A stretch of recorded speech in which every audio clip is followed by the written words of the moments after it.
Мен Ануар Дархан, жасым 25-те.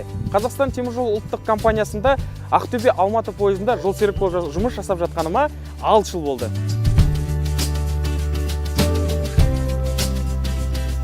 Жолсерік қызметіне қалай келдім?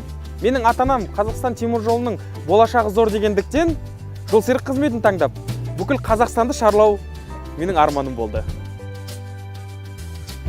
Жеткен жетістіктерім. Осыған дейін 2014-2018 жылы Қазақстан теміржолында үздік жолсерік атандым. Одан кейін Жайдарман ойындарында Қазақстан теміржол ұлттық компаниясының КТЖ KZ командасында осы қазіргі таңға дейін өнер көрсетудемін.